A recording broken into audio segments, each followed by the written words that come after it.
علم رکھنے والا اگر اس پر عمل نہ کرے تو وہ ایک بیمار کی مانند ہے جس کے پاس دوا ہے لیکن وہ اسے استعمال نہیں کرتا۔ دو بھائیوں میں دشمنی کبھی نہ ڈالو کیونکہ ان میں تو صلح ہو ہی جائے گی اور پھر تمہیں ہی برا ٹھہرایا جائے گا۔ کم کھاؤ، اس سے تمہارا نفس مغلوب ہو جائے گا۔ جو اپنے آپ کو کمتر سمجھے وہ بہت بڑا عارف ہے۔ نوکر رکھنے میں امانت اور کام کی پوری لیاقت کے سوا کسی کی ہرگز سفارش قبول نہ کرو۔ جو شخص کسی ایسی چیز کی تعریف کرے جو تم میں نہ ہو وہ ایسی برائی سے بھی منسوب کرے گا جو تم میں نہ ہوگی۔ دانا وہ ہے جو کم بولے اور زیادہ سنے اور جو گردش ایام سے تنگ نہ ہو۔ جب کسی آدمی کو اس کی بساط سے زیادہ دنیا مل جاتی ہے تو وہ لوگوں سے برا سلوک کرتا ہے۔ ایک آزردہ دل تمام انجمن کو افسردہ کر دیتا ہے۔ بسا اوقات انسان کی موت اسی بات میں ہوتی ہے جس کی وہ خواہش کرتا ہے۔ میں نے جنگ کے اوزاروں کو استعمال کیا اور پتھروں کو اٹھا کر ایک جگہ سے دوسری جگہ لے گیا، مگر اس قدر سے زیادہ بوجھل میں نے کسی چیز کو نہیں دیکھا۔ میں آزادوں اور غلاموں کا مالک رہا، مگر سوائے میری خواہش کے کوئی اور مالک مجھ پر غالب نہ ہوا۔ باوجود قدرت کے نیکی نہ کرنے والا ہمیشہ رنج میں رہے گا۔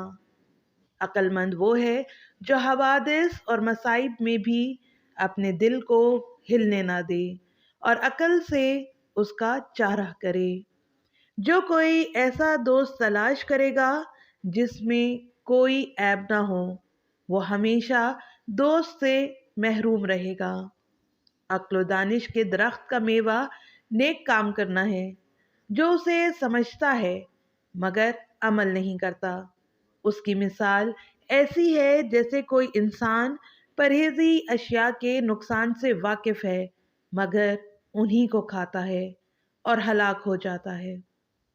جس شخص کی دوستی سے کچھ فائدہ نہ ہو اس کی دشمنی سے بھی کوئی ضرر نہ ہوگا۔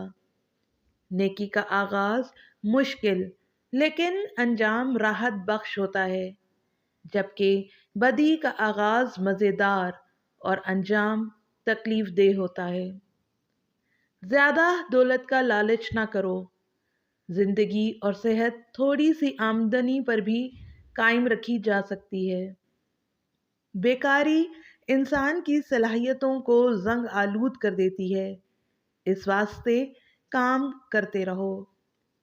محنتی لوگ کبھی فاقہ کش نہیں ہوتے۔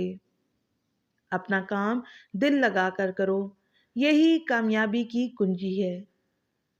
برے کام اس لیے مضر نہیں کیونکہ وہ ممنوع ہیں، بلکہ اس لیے ممنوع ہیں کیونکہ وہ مضر ہیں۔ جو کنجی استعمال کی جاتی ہے وہ صاف اور چمکدار رہتی ہے، یعنی انسان کو ہمیشہ کام کرتے رہنا چاہیے۔ تجربہ ایک اچھا استاد ہے لیکن اس کی فیس بہت زیادہ ہے، لہٰذا دوسروں کے تجربات سے فائدہ اٹھاؤ۔ آپ کو ہماری ویڈیو کیسی لگی کمنٹ کر کے ضرور بتائیں۔ اگر آپ ایسے ہی اسلامک اور موٹیویشنل ویڈیوز دیکھنا چاہتے ہیں تو ہمارے چینل کو سبسکرائب کر دیں اور ساتھ ہی گھنٹی کے نشان کو دبا دیں تاکہ آئندہ آنے والی ویڈیوز آپ تک پہنچ سکیں۔ شکریہ۔